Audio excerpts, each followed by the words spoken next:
Surat railway station भी वो वाला तेरा पुलिस वाला वो भी आ रहा है इसका अभी रिजेक्ट किया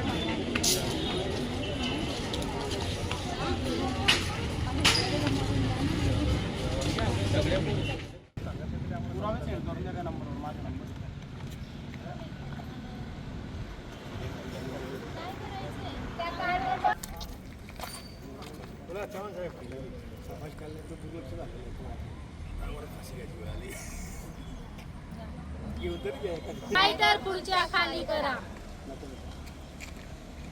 अरे मागण्या आमच्या हक्काच्या नाही कुणाच्या बापाच्या नाही कुणाच्या बापाच्या. जय जय जय जय जय भीम जय भीम जय भीम. डॉक्टर बाबासाहेब आंबेडकरांचा श्री शिवाजी महाराजांचा विजय. मुंडांचा विजय असो.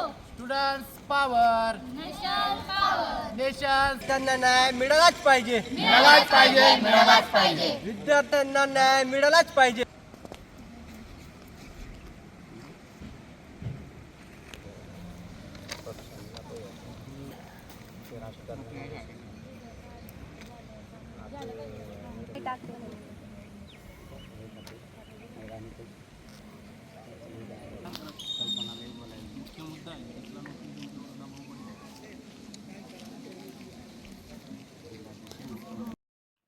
काय नाव आहे तुझं आणि काय अडचण आहे? माझं नाव प्रज्ञा थोरात आहे. मी शिरपूरहून आहे आणि मी आपल्या नंदुरबारच्या मागासवर्गीय डॉक्टर बाबासाहेब आंबेडकर मागासवर्गीय वसतिगृहात राहते. तर विषय असा झाला होता की कुंदन पावरा नामक एक व्यक्तिमत्व आहे. तिने म्हणजे मुलींचा जीव घेणा प्रकार केला होता. 22 मुली आम्ही हॉस्टेलला प्रेझेंट होतो. तर तिने असा प्लॅन केला होता की पाण्यात किंवा जेवणात आपण विष टाकू आणि मुलींची हत्या करू, असा प्रकरण केला आहे. आमच्याकडे त्याची रेकॉर्डिंग आहे, म्हणजे आमच्याकडे प्रूफ पण आहे. तर आम्हाला आमच्या मागण्या पूर्ण करायच्या. आम्हाला जी व्यक्तिमत्व आहे, जी गुन्हा करणार होती, ती आम्हाला इथं उपस्थित पाहिजे आणि काही कारण नसताना ती हे आमच्यावर करणार होती. तर ती व्यक्तिमत्व आम्हाला इथं उपस्थित पाहिजे. आम्हाला कारण जाणून घ्यायचं आहे. आम्हाला न्याय मिळालाच पाहिजे.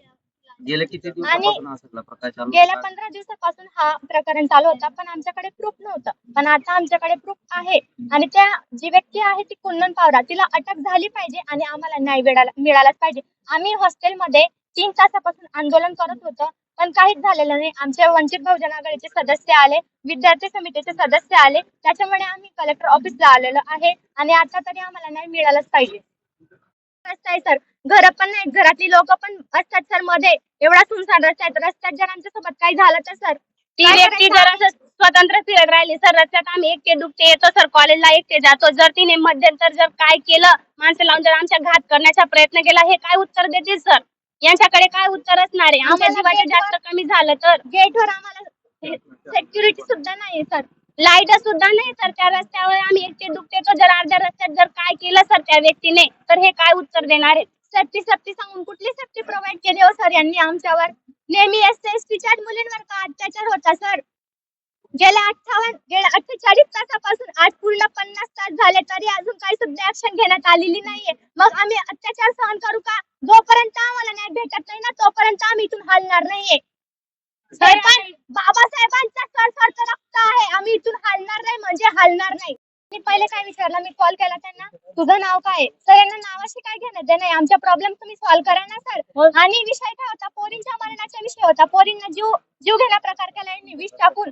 तर त्यांनी आमच्या प्रॉब्लेम सॉल्व्ह करायला पाहिजे. आम्हाला त्यांनी न्याय द्यायला पाहिजे. तर ते काय करताय, या कर्मचाऱ्यांना काढा, त्या कर्मचाऱ्यांना काढा, म्हणजे आमच्या जीवाची काही पर्वाच नाही सर. ज्याला लोकांना माहिती नाही सर. जर त्यांना माहिती पडलं तर काय होणार सर?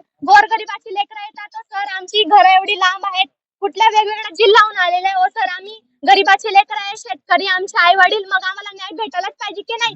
आमचा पूर्ण ग्रुप आहे सर. जोपर्यंत आम्हाला न्याय भेटत नाही तोपर्यंत आम्ही इथून हलणार आहे. ऊन वारा पाऊस सगळं आला तरी आम्ही आंदोलन थांबवणार नाहीयेत सर.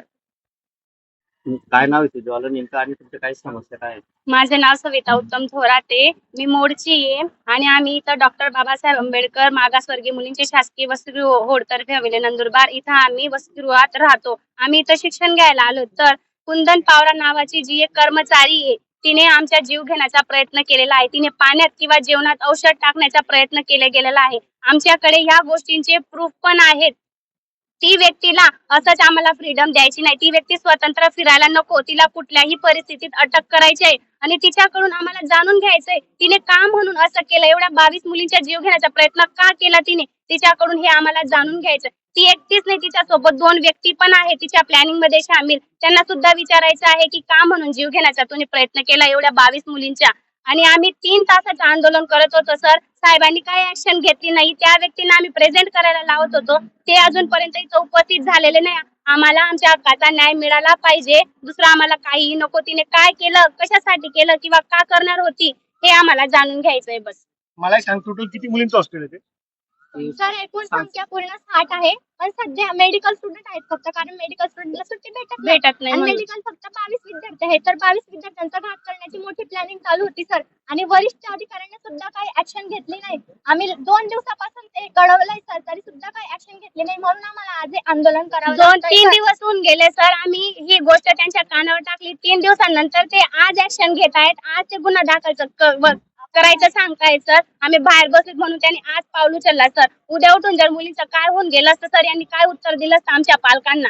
आणि सर काय झालं का पुरावे आहेत असं सांगतात सर. हे मग आमचा जीव घेतला असता, मग काय केलं असतं, सगळेच गेले असते ना. सर आम्ही कॉल केला आणि सर कॉल केला आम्हाला. आम्ही जर त्यांना आमच्या न्यायासाठी कॉल करतो तर ते काय सांगतात आम्हाला, आमचे नाव विचारून घेतात सर. हे टार्गेट करण्यासाठी नाव विचारतात का, आणि एवढं सांगतात तुम्ही अभ्यास करा. सर आमचा जीव पण जाईल, मग आम्ही अभ्यासच करू का? इथं आम्ही शिक्षणासाठी पाठवलेले सर आई वडिलांनी. आमचा जीव गेला असता तर काय उत्तर दिलं असतं सर? आई वडिलांना भरून दिलं. एक स्वयंपाकी आहे, त्या स्वयंपाकी आणि एक शिपाई बायसोद कर्मचारी यांच्यामध्ये एक संवाद झाला. त्याचं रेकॉर्डिंग बाहेर आलं. तर त्यामध्ये काही असे शब्द होते जे विद्यार्थ्यांच्या आरोग्याला घातक असे शब्द प्रयोग त्या ठिकाणी केले गेला. आणि ही बाब लक्षात आल्यानंतर आम्ही संबंधित कर्मचाऱ्याला त्याची बदली केली. तिथं ते बायसोद कर्मचारी असल्यामुळे त्यांना सेवेतच आपण कमी केलेलं आहे. याच्या पुढे मुलांची मागणी आहे गुन्हा दाखल करण्याची, याबाबत काय कारवाई? तर त्या गुन्हा दाखल करण्याच्या अनुषंगाने आमची कारवाई चालू आहे, ती आपण करतोय. ते इतपत ते टेम्पररी कर्मचाऱ्यांची इतपत मजल केली की विद्यार्थ्यांच्या अन्नामध्ये किंवा पाण्यामध्ये विष प्रयोगाचा प्रयत्न किंवा समथिंग विद्यार्थ्यांच्या आरोग्यास घातक असा प्रयत्न, ही मोठी बाब नाही म्हणता येणार?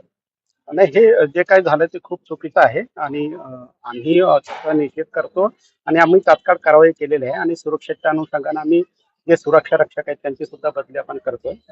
आणि यानंतर अशा पद्धतीचं वर्तन कुठल्याही भारत कर्मचाऱ्यांकडून होणार नाही, याबाबत संबंधित कंपनीला सुद्धा आम्ही तशी आपण सूचना आपण देतो. वॉर्डनच नाही हॉस्टेलला? नाही, आपल्याकडं रिक्त पद आहेत गृहपालिकेचे.